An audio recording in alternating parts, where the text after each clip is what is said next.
Hola, ¿qué tal a todos? Bienvenidos a este video donde les voy a explicar información muy útil que les puede servir para el examen de seguros de vida y obtener de esta manera la licencia. Vamos a ver en este video jubilación y otros conceptos de seguro, ampliando tu conocimiento sobre seguros de vida. Ya saben que pueden obtener todo este PDF. Voy a dejar el enlace en la parte del video para que me contacten por WhatsApp y por ahí mismo puedo enviarles la información. Vamos a comenzar en este video como objetivo ampliar la comprensión sobre los seguros de vida. A lo largo del contenido aprenderás acerca de temas clave como seguros de vida grupales, planes diseñados para empresas, planes de jubilación y beneficios del seguro social.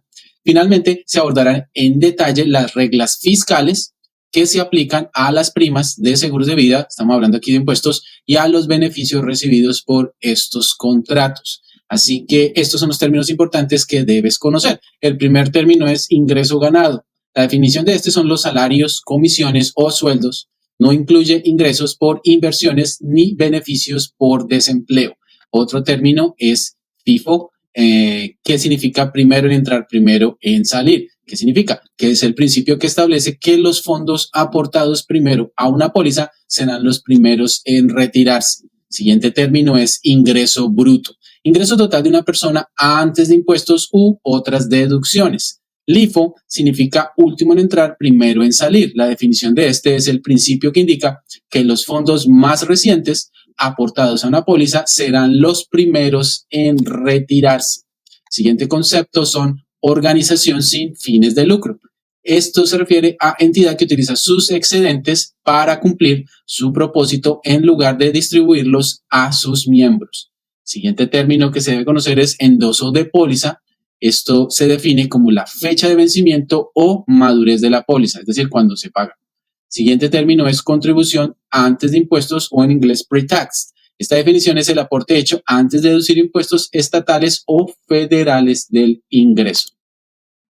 Siguiente término importante es rollover o en español sería transferencia, que es el movimiento de fondos desde un plan calificado de retiro hacia otro, sin generar impuestos, si se hace o se estructura correctamente. Siguiente término es rescate o en inglés es surrender, que es terminación anticipada de una póliza por parte del titular. Otro término utilizado es adquisición de derechos o vesting, derecho del participante en un plan de jubilación a conservar parte o todos los beneficios acumulados.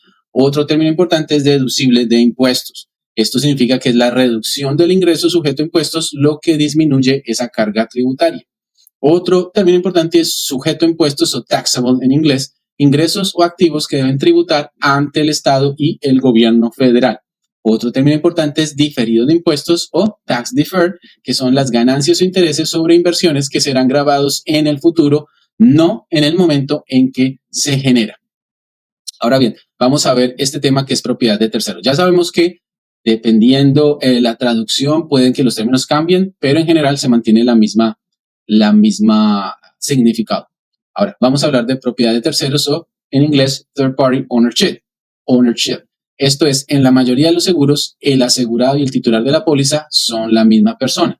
Sin embargo, existen situaciones en las que otra persona o entidad es quien posee el contrato. A esto se le llama propiedad por terceros. El término hace referencia a una persona o entidad que no es el asegurado, pero que tiene derechos legales sobre el contrato. Este tipo de propiedad es común en el entorno de negocios o cuando se contrata un seguro de vida para menores, siendo los padres los titulares de la póliza.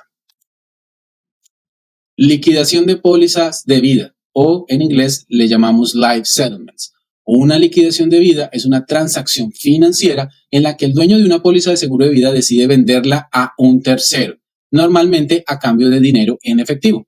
Esta venta implica la cesión total de derechos al nuevo propietario, quien se encargará de pagar las primas hasta el fallecimiento del asegurado. Muchas veces los titulares venden su póliza porque ya no necesitan la cobertura o porque las primas se han vuelto muy costosas. Este tipo de acuerdos es frecuente entre personas mayores, con enfermedades graves y esperanza de vida reducida, ya que pueden obtener una suma mayor que el valor en efectivo de rescate de la póliza. Por ejemplo, un hombre de 70 años tiene una póliza de vida de $1 millón. Recientemente vendió su negocio por $5 millones y decidió que ya no necesitaba la cobertura. Si la entregara a la aseguradora, recibiría un valor de rescate de $390,000. No obstante, un proveedor de liquidación de vida le ofrece $575,000 tras revisar su historial médico. Una vez que se transfiere la propiedad, el nuevo titular asume el pago de las primas y cuando el asegurado fallece recibe el $1,000,000 del beneficio por fallecimiento. Recuerda esto, una liquidación de vida es una venta de una póliza existente a un tercero, no es un seguro nuevo, sino una transferencia de derechos. Ahora bien, definiciones clave en acuerdos de venta de póliza de vida, se llaman life settlements.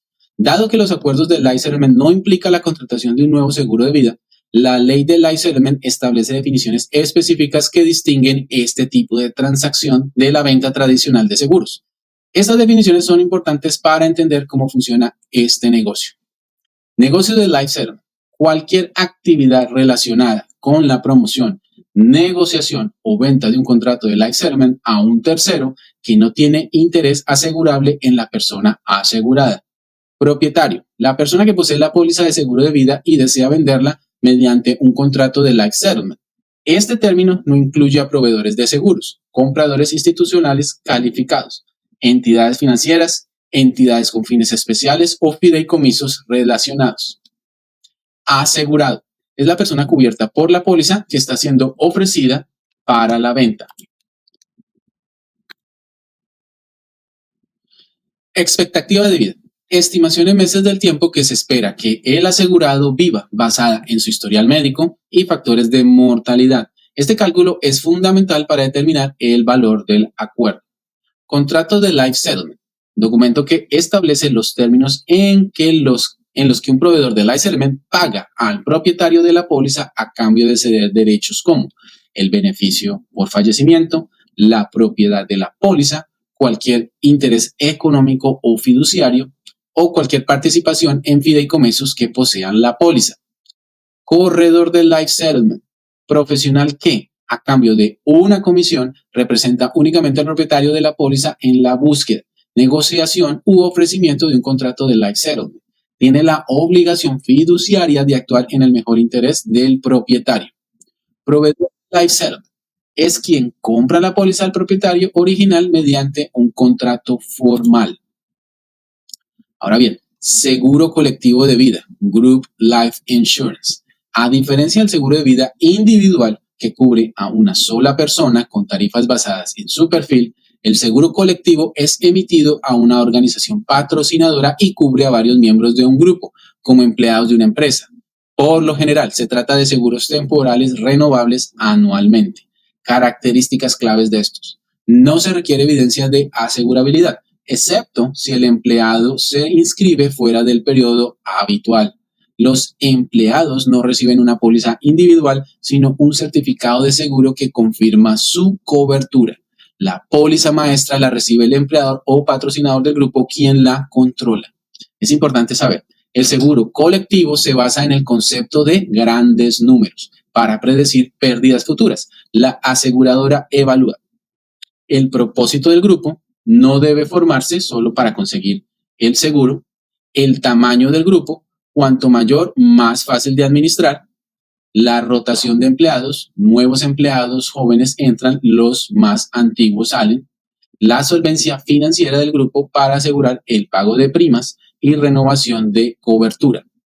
El costo del seguro también depende del promedio de edad del grupo y del balance entre hombres y mujeres. Para evitar riesgos de selección adversa, se exige una cantidad mínima de participantes, dependiendo de quién paga las primas. 0. Privilegio de conversión. Una ventaja importante del seguro colectivo es el privilegio de conversión. Si un empleado deja de formar parte del grupo asegurado, tiene derecho a convertir su cobertura grupal en una póliza individual sin demostrar asegurabilidad, pero con una prima basada en su edad actual. Esta nueva póliza no puede ser de tipo temporal. La cobertura será igual al monto del seguro grupal. El empleado tiene 31 días para ejercer su derecho de conversión. Durante este periodo sigue cubierto por el seguro grupal. Si falleciera durante este periodo, la aseguradora pagará el beneficio incluso si no se completó la solicitud de la póliza individual. Si el contrato maestro, ¿verdad?, se cancela, quienes estuvieron asegurados por al menos 5 años podrán convertir su seguro a una póliza individual permanente. Es importante saber que no se requiere demostrar buen estado de salud para convertir una póliza colectiva en individual. Cuarto punto, ahora viene esto, que es importante, que son los planes contributivos versus los no contributivos. En un plan no contributivo, el empleador paga el 100% de las primas. En este caso, la aseguradora exige que todos los empleados elegibles, 100%, estén incluidos en el plan. En un plan contributivo, los empleados comparten el pago de primas con el empleador. En este caso, la aseguradora exige la participación de al menos el 75% de los empleados elegibles. Definiciones claves en acuerdos de venta de póliza de vida o life settlements. Dado que los acuerdos del life settlement no implican la contratación de un nuevo seguro de vida, la ley del life settlement establece definiciones específicas que distinguen este tipo de transacción de la venta tradicional de seguros. Estas definiciones son importantes para entender cómo funciona este negocio. Negocio del life settlement. Cualquier actividad relacionada con la promoción, negociación o venta de un contrato de life settlement a un tercero que no tiene interés asegurable en la persona asegurada. Propietario. La persona que posee la póliza del seguro de vida y desea venderla mediante un contrato de life settlement. Este término no incluye a proveedores de seguros, compradores institucionales calificados, entidades financieras, entidades con fines especiales o fideicomisos relacionados. Asegurado. Es la persona cubierta por la póliza que está siendo ofrecida para la venta. Expectativa de vida. Estimación en meses del tiempo que se espera que el asegurado viva, basada en su historial médico y factores de mortalidad. Este cálculo es fundamental para determinar el valor del acuerdo. Contrato de life settlement. Documento que establece los términos en los que un proveedor de life settlement paga al propietario de la póliza a cambio de ceder derechos como el beneficio por fallecimiento, la propiedad de la póliza, cualquier interés económico fiduciario o cualquier participación en fideicomisos que posean la póliza. Como pueden ver, estos empiezan a repetir los conceptos y la idea es en que la repetición nos ayude a grabarnos el concepto y las definiciones. Así que seguimos hablando de corredor de life settlement, que es un profesional que a cambio de una comisión representa únicamente al propietario de la póliza en la búsqueda, negociación u ofrecimiento de un contrato de life settlement. Tiene la obligación fiduciaria de actuar en el mejor interés del propietario. Proveedor de life settlement es quien compra la póliza al propietario original mediante un contrato formal. Vamos a hablar de los planes de retiro. El primero, planes calificados versus los no calificados. Un plan de retiro calificado es aquel aprobado por el IRS, lo cual permite beneficios fiscales tanto para el empleador como para el empleado, incluyendo deducciones de impuestos y crecimiento con impuestos diferidos.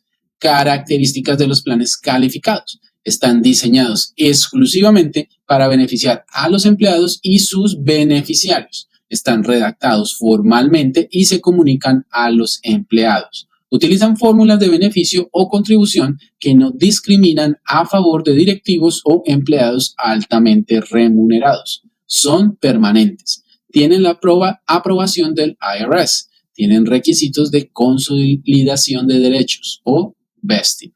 Es importante saber que los planes calificados tienen ventajas fiscales.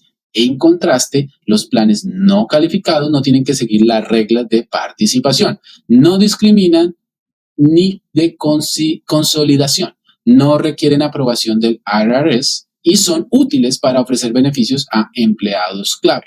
Aceptan contribuciones después de impuestos. Ejemplos: anualidades individuales, planes de compensación diferida, arreglos de seguro, o lo que llamamos split dollar, planes ejecutivos bajo la sección 162. Vamos a ver las características. Característica de las contribuciones deducibles: el plan ser calificado aplica, plan no calificado no aplica. En la otra característica es la aprobación del IRS. En el plan calificado se requiere, en un plan no calificado no se requiere. Otra característica es la discriminación permitida. En un plan calificado no aplica, pero en un plan calificado no aplica y en un plan no calificado sí aplica. En las características de ganancias con impuestos diferidos, en un plan calificado sí aplica y en un plan no calificado también aplica. Característica en los retiros, en el plan calificado todos tributan y en un plan no calificado solo el excedente tributa. Segundo, planes individuales calificados. Estos son AIRA y el Roth IRA. Los dos planes más comunes para personas con ingresos obtenidos por trabajo son el IRA tradicional y el Roth IRA. En el IRA tradicional permite contribuciones deducibles de impuestos. Personas mayores de 50 años pueden hacer aportes adicionales o en inglés el término que se usa es el catch-up. Las parejas casadas pueden aportar el doble, una cuenta separada por cónyuge. Los retiros antes de los 59 años y medio pagan multa del 10%, salvo ciertas excepciones. A partir de los 73 años se debe hacer distribuciones mínimas obligatorias o, en sus siglas en inglés, RMD. El Roth IRA se financia con dinero después de impuestos, es decir, no es deducible. Crece libre de impuestos y se mantiene abierta por al menos 5 años. No hay edad obligatoria para comenzar los retiros. Ideal para quienes buscan ingresos libres de impuestos en la jubilación. Características. Fuente de contribuciones. En el IRA tradicional, antes de impuestos deducibles. En el Roth IRA, después de los impuestos o después de impuestos. Características, impuestos al retiro. En el IRA tradicional, sí, tributa como ingreso. Y en el Roth IRA, no, si el retiro calificado. Otra característica es crecimiento. En el IRA tradicional es diferido, sin impuestos. El Roth IRA es libre de impuestos. La característica es la multa por retiro temprano. En el IRA tradicional se aplica un 10% antes de los 59 y medio años. Y en el Roth IRA solo si no cumple ciertos requisitos. Otras características en distribuciones, las distribuciones obligatorias en el IRA tradicional serían a los 73 años y en el Roth IRA no requiere. Excepciones a la penalidad del 10%. Es decir, a la edad de 59 y medio o más, ahí no tendría la penalidad del 10%, tampoco se aplicaría esta penalidad si hubiera invalidez total, tampoco se aplicaría este 10% si es para gastos de educación superior, estamos hablando de hijos familiares, también habría una excepción del 10% para comprar su primer hogar, y esto está un monto de $10,000, y tampoco habría penalidad del 10% para gastos médicos catastróficos o fallecimiento. Ahora bien, estos conceptos de rollover y transferencia. Cuando una persona quiere mover fondos entre cuentas de retiro calificadas, existen dos métodos. El primero es el rollover o traspaso, que es un movimiento libre de impuestos de una cuenta a otra. Debe completarse, importante este número, en 60 días. Si el retiro se paga al participante directamente, se retiene un 20% en impuestos. Para evitar esto, se puede hacer un rollover directo de institución a institución. Transferencia directa. Esta es una transferencia directa entre custodios o fiduciarios, también libre de impuestos. Es mucho más segura y sin la retención del 20%. Tercero, vamos a hablar sobre los planes de jubilación para empleadores. Además de los planes individuales, existen diversos tipos de planes de retiro calificados diseñados tanto para pequeños como para grandes empleadores. Los planes para trabajadores independientes se llaman el HR10 o KIOC. Los planes HR10 o KIOC permiten que los trabajadores independientes puedan tener un plan de jubilación calificado por el IRS, con los mismos beneficios que un plan corporativo. Requisitos y beneficios. El individuo debe ser trabajador independiente o socio con al menos el 10% de propiedad del negocio. El monto de contribución permitido es el menor entre un tope en dólares establecido por el IRS o el 100% de sus ingresos obtenidos. Las contribuciones son deducibles de impuestos y crecen con impuestos diferidos hasta el retiro. Los retiros pueden hacerse desde los 59 años y medio y deben comenzar antes de los 73 años. Si se retira antes de los 59 años y medio, se aplica una penalidad del 10%, salvo ciertas excepciones que vimos anteriormente. Al fallecer o quedar discapacitado, se puede acceder inmediatamente a los fondos. Elegibilidad. Toda persona mayor de 21 años que haya trabajado más de un año para el trabajador independiente y al menos 1,000 horas anuales debe ser incluida. El empleador debe aportar el mismo porcentaje que el empleado aporta a su cuenta. SIP, planes de pensión simplificados. El SEP, o Simplified Employee Pension en inglés, es ideal para aquellos empleadores o autónomos. El empleador hace contribuciones a una cuenta IRA o IRA individual de cada empleado. Las contribuciones no se incluyen en los ingresos brutos del empleado. La diferencia principal con un IRA regular es que el SEP permite contribuciones mucho mayores, hasta un límite anual del IRS o el 25% del salario del empleado, el que sea menor.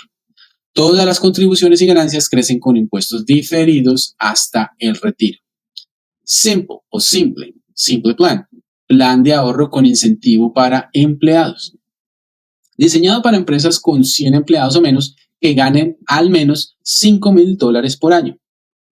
El empleador no puede tener otro plan calificado activo. Los empleados pueden aportar una cantidad anual específica establecida por el IRS. El empleador debe igualar la contribución hasta un 3% del salario anual del empleado. Tanto contribuciones como ganancias están sujetas a impuestos diferidos hasta el retiro. Planes de participación en las ganancias y el famoso 401k. Planes de participación en ganancias, Profit Sharing Plans, son planes calificados donde la empresa aporta parte de sus ganancias al fondo de retiro de los empleados. Si no hay fórmula fija para calcular las ganancias compartidas, las contribuciones deben ser sistemáticas y sustanciales. Plan 401k o 401k permite a los empleados reducir su salario actual y diferir esa cantidad en su fondo de retiro. El empleador puede igualar la contribución total o parcialmente. El empleado elige entre recibir dinero grabado o diferido en el plan libre de impuestos. Las contribuciones están exentas de ingreso gravable hasta un tope establecido por el IRS. A partir de los 50 años se permiten contribuciones adicionales o en inglés la palabra técnica es catch-up. Se permiten retiros anticipados por causas específicas como discapacidad, muerte o dificultad financiera. Se permiten préstamos hasta el 50% del monto acumulado o hasta un límite anual definido por el IRS. Ahora bien, vamos a hablar sobre este que es el 403B o anualidades con beneficio fiscal. Las siglas en inglés son TSA. El plan 403B o TSA, que en inglés es Tax Shelter Annuity, es simplemente exclusivo para empleados de organizaciones sin fines de lucro bajo la sección 501C3 o empleados de sistemas escolares públicos. Las características de este es que las contribuciones pueden ser hechas por el empleador o el empleado mediante reducción salarial. Se excluyen del ingreso gravable del empleado. Está sujeto a los mismos límites de contribución y catch-up que otros planes calificados. Crece con impuestos diferidos. Ahora bien, ahora está este cuadro donde vemos el comparativo de planes para empleadores. En el tipo de plan HR10 o KIOC, la elegibilidad es un trabajador independiente y quien contribuye es solo el trabajador independiente. En el SEP, la elegibilidad es el pequeño empleador o autónomo y quien contribuye es solo el empleador. En este tipo de plan, en el siguiente, que es el simple, son para empresas con menos de 100 empleados y quien contribuye aquí, el empleador, igual a la contribución del empleado. El famoso 401k, la elegibilidad es cualquier empleador, quien contribuye, ambos, tanto empleado y empleador. Y en el 403B, que es la elegibilidad, son las ONGs y escuelas públicas. Quien contribuye, el empleador o empleado. Es importante saber que las contribuciones a estos planes tienen un límite anual establecido por el IRS y varía cada año. Ahora bien, análisis de necesidades y adecuación del seguro de vida. Lo primero, necesidades personales de seguro. Protección para los sobrevivientes. Cuando fallece la persona que provee el ingreso principal del hogar, normalmente se interrumpe el flujo económico de la familia. Incluso la muerte de un cónyuge que no trabaja, pero cuida de los hijos menores, puede causar dificultades financieras importantes. El seguro de vida ayuda a cubrir estos gastos y mantener el nivel de vida de los sobrevivientes. Esta función se conoce como protección para los sobrevivientes y requiere analizar cuidadosamente los activos, deudas y las necesidades financieras futuras de la familia. Acumulación de efectivo. Algunas pólizas de seguro de vida, especialmente las permanentes como la de vida entera o en inglés whole life, permiten acumular un valor en efectivo que el dueño de la póliza puede utilizar más adelante para fines específicos, con la ventaja de que está garantizado que ese dinero estará disponible. Ahora bien, este concepto de liquidez, gracias a ese valor en efectivo, esas pólizas ofrecen liquidez, lo cual significa que el asegurado puede acceder a ese dinero de forma rápida y sencilla, ya sea por medio de un préstamo o un retiro parcial para cubrir necesidades urgentes. Siguiente, creación del patrimonio. Crear un patrimonio o una herencia normalmente requiere tiempo y disciplina financiera. Sin embargo, al contratar un seguro de vida, una persona puede crear un patrimonio de manera inmediata por un costo relativamente bajo. Esto es crucial para familias jóvenes que aún no han logrado ahorrar mucho. Conservación de ese patrimonio. En caso de fallecimiento, los beneficios del seguro de vida pueden utilizarse para pagar impuestos sobre herencias o impuestos federales, evitando así que los beneficiarios tengan que vender propiedades u otros activos para cubrir esos gastos. Necesidades del seguro para negocios. Las empresas también utilizan el seguro de vida para protegerse de pérdidas económicas. A continuación, detallamos dos de sus principales usos.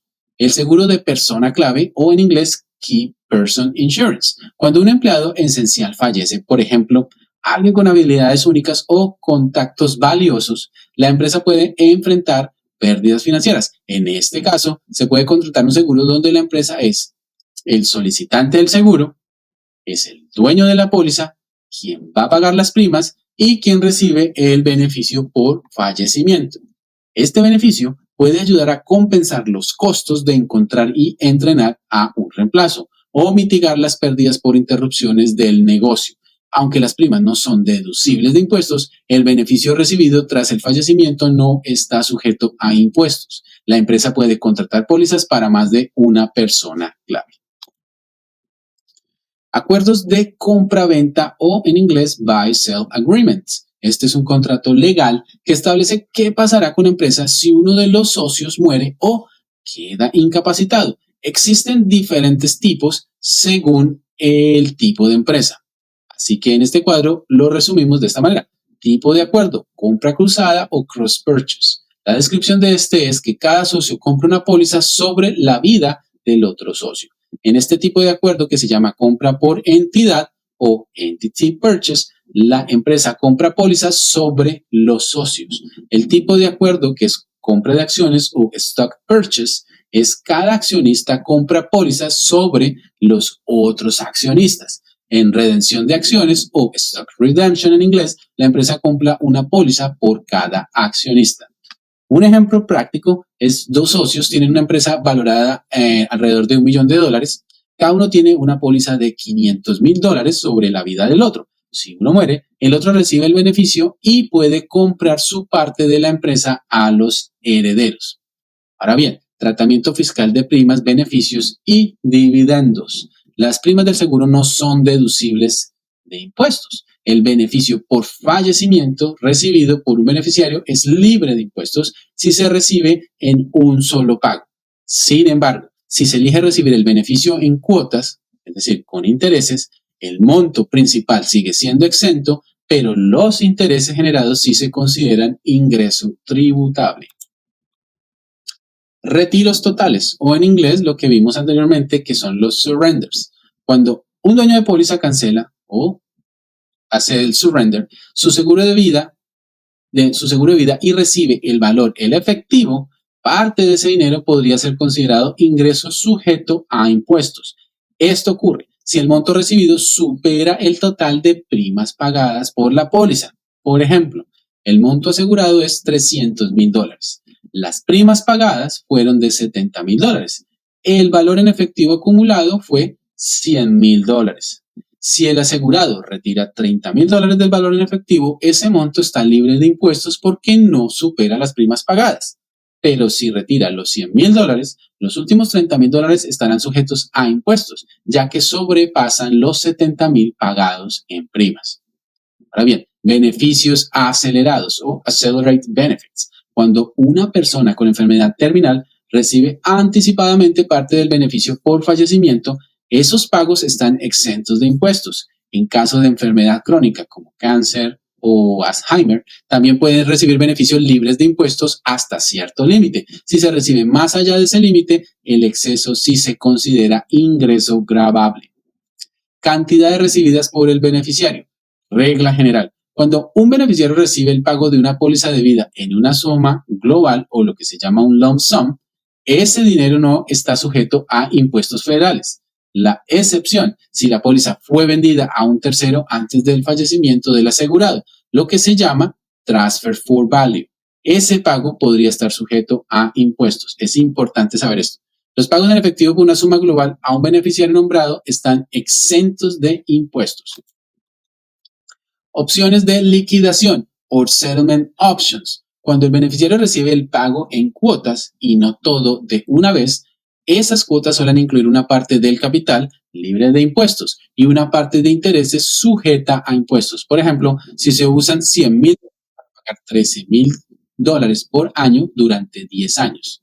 Los $10,000 al año serán libres de impuestos. Los $3,000 serían ingresos gravables. Es importante saber que en pagos periódicos el capital está libre de impuestos, pero los intereses sí pagan impuestos.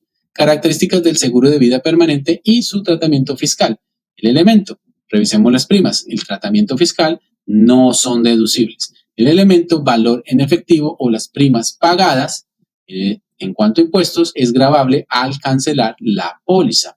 Préstamos sobre valor en efectivo. El tratamiento fiscal no son ingresos gravables, los préstamos nunca van a generar impuestos, ya que el impuesto son los mismos intereses en sí mismos. El elemento, los dividendos no son gravables, los intereses sobre los dividendos son gravables en el año en que se ganan y el siguiente elemento, el beneficio por fallecimiento o suma global, no es gravable tampoco. Ahora bien, recuerda que los impuestos se pagan al momento del aporte o del retiro, pero no en ambos. Si ya pagaste impuestos al principio, no los vas a pagar al final.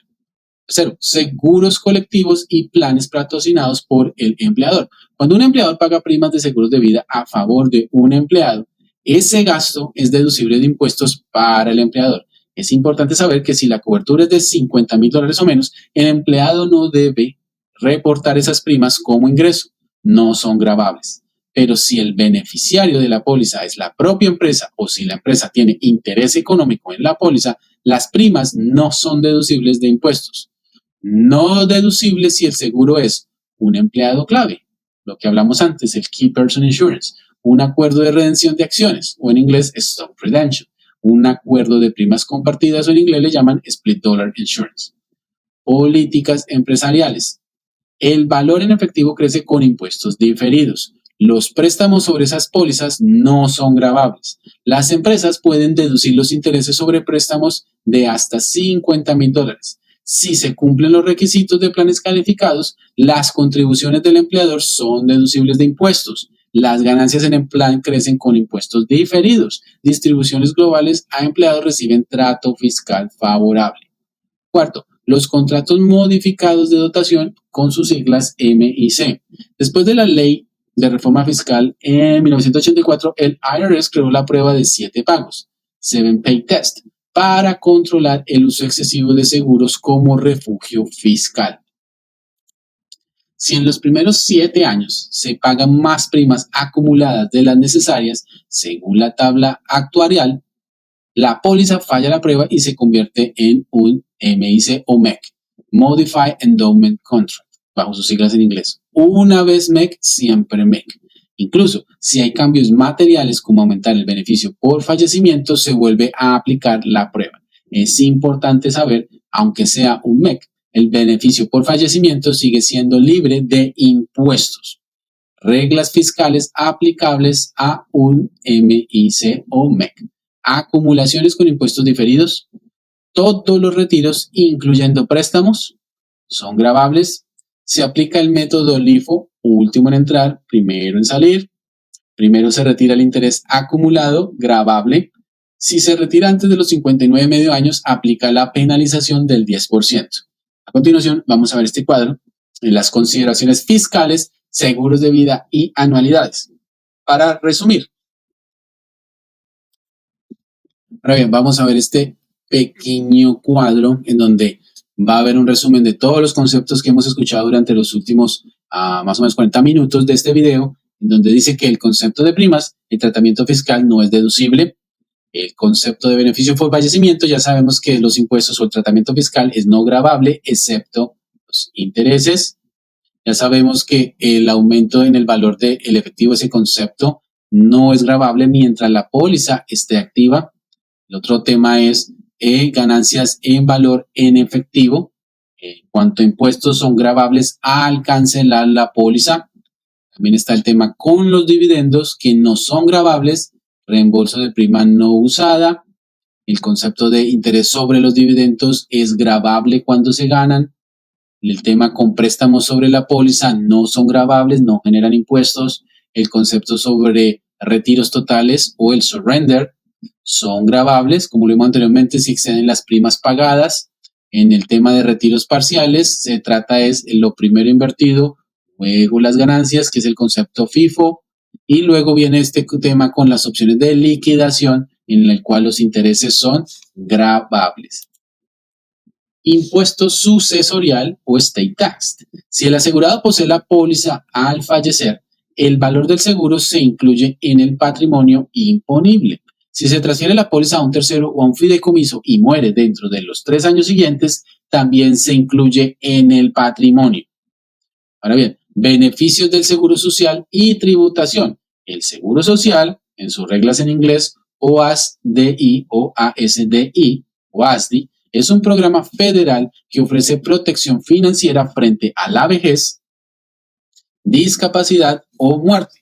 Sistemas de crédito o quarter of coverage, ¿verdad? Se pueden ganar hasta 4 créditos por año trabajando. Para estar plenamente asegurado se requieren 40 créditos, que significan alrededor de 10 años trabajando. También existe la condición de estar parcialmente asegurado con 6 créditos en los últimos 13 trimestres, si ocurre una de estas situaciones: fallecimiento, discapacidad total, acceso a beneficio por vejez. Condiciones de pago del seguro social. El tipo de beneficio. Beneficio de jubilación. ¿Quién lo recibe? Persona retirada y más dependientes. La forma de pago es un pago mensual según la cantidad asegurada. En sus siglas, el PIA. El tipo de beneficio por discapacidad. ¿Quién lo recibe? El trabajador discapacitado más dependientes. Esa forma de pago es pago mensual tras 5 meses de espera. El beneficio por sobrevivientes lo reciben el cónyuge sobreviviente más los hijos, y la forma de pago es un pago global para entierro más pagos mensuales. Edad plena de jubilación, 66 años, aumentando gradualmente a 67. Bueno, amigos, muchas gracias por acompañarnos en este video. Aquí están los conceptos básicos. Espero que les sean muy útiles para responder de manera correcta las preguntas en el examen. Ya saben que si necesitan el PDF me pueden escribir al WhatsApp y se los envío sin ningún inconveniente. Y cualquier pregunta que tengan, los escucho por ese mismo canal. Nos vemos en otro video. Chao.